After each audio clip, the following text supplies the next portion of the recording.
Hi guys, good afternoon to everyone.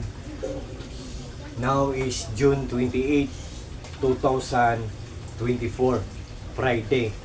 As you can see guys, andito na naman ako sa koi fish pond ko.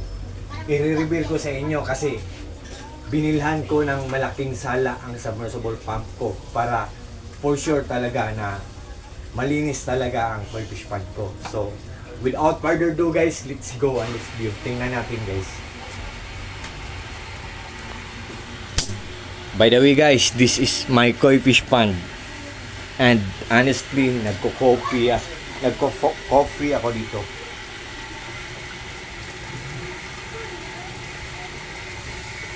Bago lang akong gising guys kasi nakatulog ako.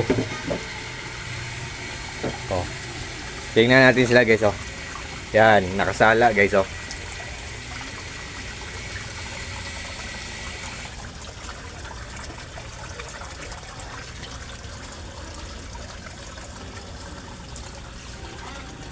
So, yan. Ito ang submersible filtration system ko guys oh.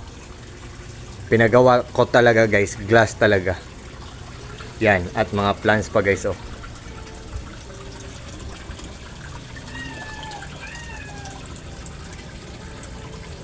Yan. So, guys, honestly guys, ang submersible pump ko ay napakalakas. At kung mag-invest man kayo nito at kung bumili man kayo nito ng product na to, talagang hindi kayo maghihinayang kasi walang masasayang kasi good talaga ang quality, mahina pang kumain ng kuryente, durable pa at affordable pa. So, meaning to say or it means good pa sa bulsa natin kasi affordable pa. Good pa sa bulsa natin and likewise also good pa ang health ng mga fishes natin. So guys, just trust me guys, just click the yellow basket guys at doon nyo makikita kung ano ang brand ang ginagamit ko na submersible pump, kung ilang watts siya at kung magkano ang price niya. Just click the yellow basket guys.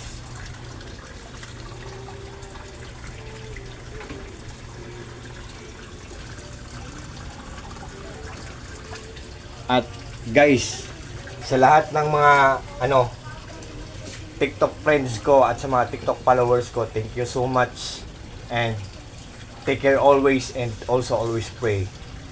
God the Father, God the Son, Lord Jesus Christ and Mama Virgin Mary, I love you very much and thank you so much.